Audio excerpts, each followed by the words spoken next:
স্বাধীনতার পর থেকেই বাংলাদেশের রাজনৈতিক ও সামাজিক অঙ্গনে এক গুপ্ত অস্তিত্ব র। ভারতীয় গোয়েন্দা সংস্থা র বাংলাদেশের উপর প্রভাব বিস্তার করে দেশটিকে তাদের নিয়ন্ত্রণে রাখতে। গত বছর ৫ আগস্টের পর ব্যাপক সমালোচনার মুখে সাময়িকভাবে তাদের তৎপরতা কমলেও এখন আবার শুরু হয়েছে নতুন মাত্রায়। র মূলত ভারতের গোয়েন্দা সংস্থা। এখানে যাদের উদ্দেশ্য বাংলাদেশের রাজনৈতিক ও সামাজিক ক্ষেত্রে প্রভাব বিস্তার করে ভারতীয় স্বার্থ সুরক্ষা এবং বাংলাদেশকে তাদের নিয়ন্ত্রণে রাখা। স্বাধীনতার পর থেকে র নানাভাবে বাংলাদেশের অভ্যন্তরীণ বিষয়ে হস্তক্ষেপ করে আসছে। রাজনৈতিক অস্থিরতা তৈরি, সাংস্কৃতিক বিভাজন ছড়ানো এবং ভিন্ন ভিন্ন গোষ্ঠীকে সংঘর্ষময় পরিস্থিতিতে ফেলা।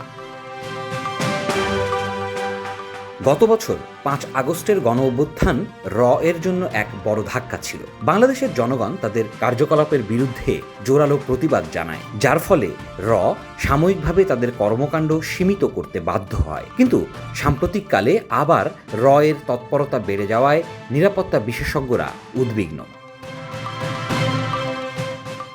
গত কয়েকদিন ধরে বিচার বহির্ভূত হত্যাকাণ্ড ও সংঘাতের পেছনে র এর হাত থাকার কথাও বলা হচ্ছে।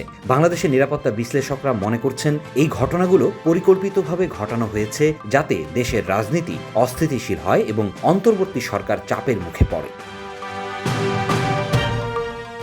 গোপালগঞ্জে এনসিপির সমাবেশ উপলক্ষে যে রাজনৈতিক সংঘর্ষ হয়েছে সেটাও র এর পরিকল্পিত কৌশল বলে মনে করছেন বিশেষজ্ঞরা। এতে রাজনৈতিক বিরোধী দলগুলো ও সাধারণ মানুষ উভয়ই ঝুঁকির মধ্যে পড়েছে, আর দেশের সামগ্রিক নিরাপত্তা পরিস্থিতি অস্থিতিশীল হয়ে উঠেছে।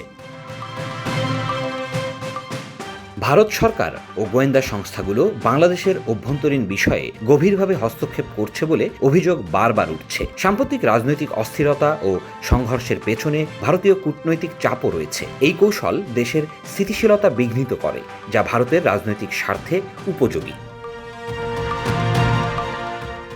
বাংলাদেশ সরকার ও নিরাপত্তা বাহিনী র এর তৎপরতা মোকাবেলায় তৎপর হলেও পরিস্থিতি নিয়ন্ত্রণে রাখা এখন বড় চ্যালেঞ্জ। নিরাপত্তা বিশেষজ্ঞরা বলছেন, দেশকে রক্ষা করতে হবে কঠোর গোয়েন্দা তথ্য বিনিময় ও সুরক্ষা নীতি জোরদার করে। র এর হস্তক্ষেপ ও তৎপরতা বাংলাদেশের রাজনৈতিক স্থিতিশীলতার জন্য বড় হুমকি। দেশবাসীর ঐক্য ও সজাগতাই পারে এহেন হুমকি থেকে দেশকে রক্ষা করতে। Dhaka express desk report.